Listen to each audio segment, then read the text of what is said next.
I think I've been doing some pretty good things from the inside looking out. There's obviously stuff I can get corrected, but from the outside looking in, it seems like I've been having really great season. But I've definitely been doing some good things. But that comes from preparation, week in, week out. Studying film, knowing the game plan, and going out and executing well. What were you thinking on the pick six, and what did you feel once you ran to the end zone? When I first intercepted it, I was kind of like, all right, I caught it. So now I felt a defender fall off of me, and then I looked up and I just saw nothing but grass, or turf, I should say. And in my mind, I made up my mind, like, I have to score this. It was just one of those things.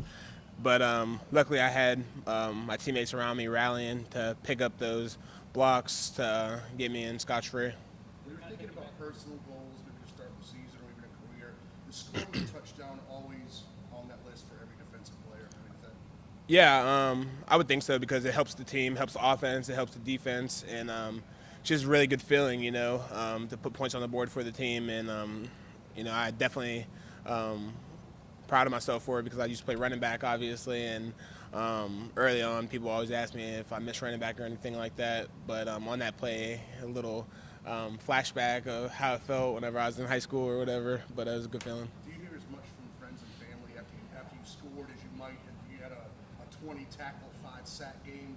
Are people more excited maybe about you getting into the end zone? Yeah, I'd say my friends pretty excited, just because back in the day, I guess I didn't have the best hands, so whenever I caught it, they were more surprised that I caught it rather than me running it in the end zone. But it was all love.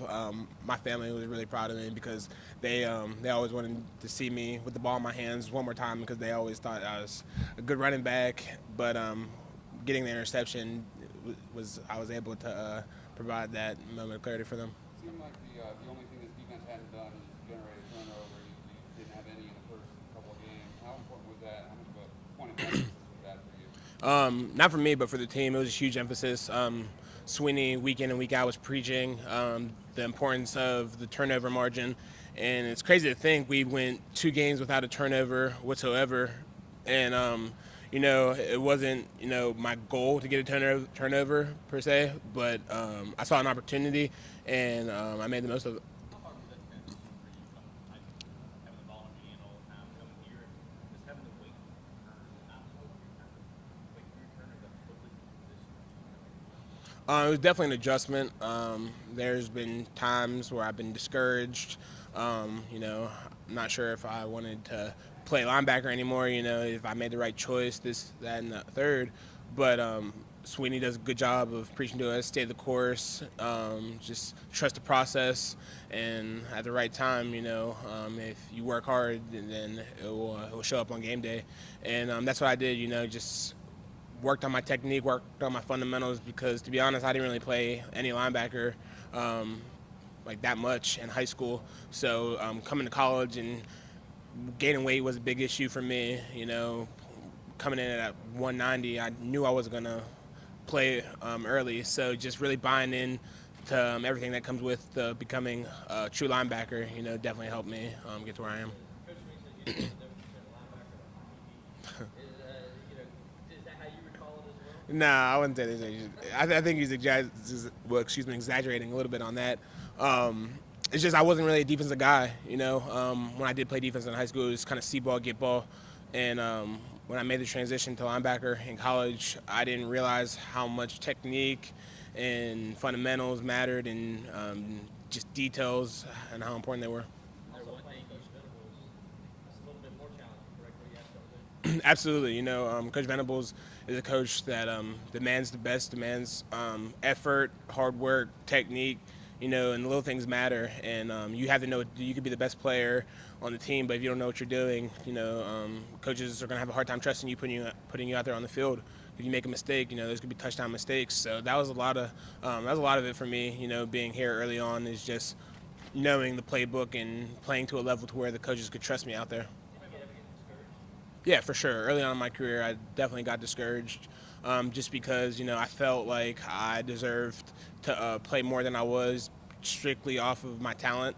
but just talking to some of our support staff and even coaches, it was more than that. I had to know what I was doing. I just couldn't be out there running around trying to hit anything. So. Are there guys now that you talk to that are kind of going through some of the same things you did? Any guys in particular you're kind of trying to help?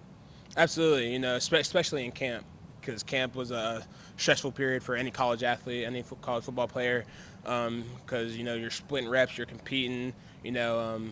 Early on, Balen Spector, I kind of took him under the wing and told him how it was. Shaq Smith, he's a Maryland guy as well early on, so I related to him. And Jamie, Chad, just all the young linebackers, and even some of the DBs, Isaiah Simmons. It's just because I'm a living testament of that, of staying patient. Just working hard, just waiting my turn. Tell me about this conversation with mom. Did you come here knowing you were going to be making the shift to linebacker, or did you get here and then find it? No, I knew I was going to come here as linebacker, but I thought it was just going to be all fun and games. I was going to come in and hit the field and let my talent speak for itself. But that wasn't the case at all. Like I said, weight was an issue with me, and I knew at the position that I was moving from Will, Mike, Sam. There wasn't really a true linebacker position for me at the time. But early on, as I started to progress, the coaches started to see my skill set, and the Sam nickel linebacker was definitely up my alley. Your preparation level, did you have to change the way you prepared to, not just weight your term, did you have to change the things that you were doing? Absolutely. I definitely had to sacrifice, put in extra time, away from the stadium. I couldn't just come in Monday through Friday or whenever it was, whenever we were just required to be here. I had to put in extra times coming here in the indoor when no one else was here, study extra film, because all those things that allowed me to be great. Dabo compared your career path to maybe Vic Beasley. Is that a name that maybe he brought up to you in conversations about staying patient, your time will come, take advantage of it, those type of things? Vic, did he use him as an example with you? He was one of them, but I like to use as many examples as I can because there's so many guys that have came through Clemson that have bloomed their fifth year. Kevin Dodd, Vic Beasley, B.J. Goodson, the list goes on. So me looking at those guys, I was here whenever they were here. So seeing how they took it and just staying the course and working hard, and to see how their progress has just shifted in their last senior year, their fifth year, it was just really encouraging to me to, all right, if they can do it, I can do it as well. Just kind of seeing where he went in the draft, and even guys like Goodson who went a little later, but now he's starting with the Giants. Is that just kind of the cherry on top when you hear these, okay, they had a good college career, but not only that, I could kind of be a late bloomer and also be a successful NFL guy? Well, with guys like that, people that played with them and have seen them work, they're never surprised of their success in the NFL, just because we've seen how hard they worked. We see the work that they have put in day in and day out. So to see them doing their thing on Sundays is just a true testimony of how hard they have worked to get there. We know every game is name or face is critical. Was it pretty neat to get that interception for a touchdown against a Heisman winner? Absolutely. I don't know what the stat was, but in however many snaps, it was the first pick six he's thrown in however long. And to be the linebacker that was able to do that is definitely a special moment for me. After home scored, I'm sure you guys noticed something. Christian comes over and it seems like he's so physical. It's like that big kid that knows how strong he is. Yeah. He starts some of it beating on you and stuff.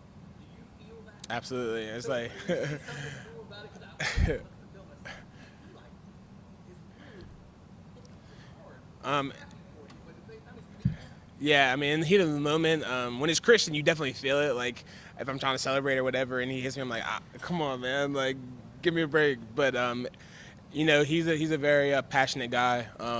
It comes with Christian. You gotta take it for what it's worth. But after the fact, it's kind of like, all right, bro, like don't hit me that hard. You're gonna cuss me. Like. Dorian, as well as you guys have played, Coach said there's still glossy saw on the tape. Do you see that as well? Where do you see the potential of you going if this is where you're at? Well, yeah, that's the thing. Everyone wants to credit the defense for shutting down Lamar Jackson, doing all these great things. But when we come in Monday and see our grades and see our tape, it's not so much fun in games anymore. Whenever you see Because when it comes to film, your opponents aren't studying the good plays. The opponents aren't looking at my pick six. They're looking at all the stuff that we didn't do right, our misalignments, our misfits, our missed tackles. And a good team will expose you on stuff you do wrong. So, yes, we played well. I'd be sitting here in line and say if we didn't do some good things on the film and on the field, but there's definitely some bad to get corrected.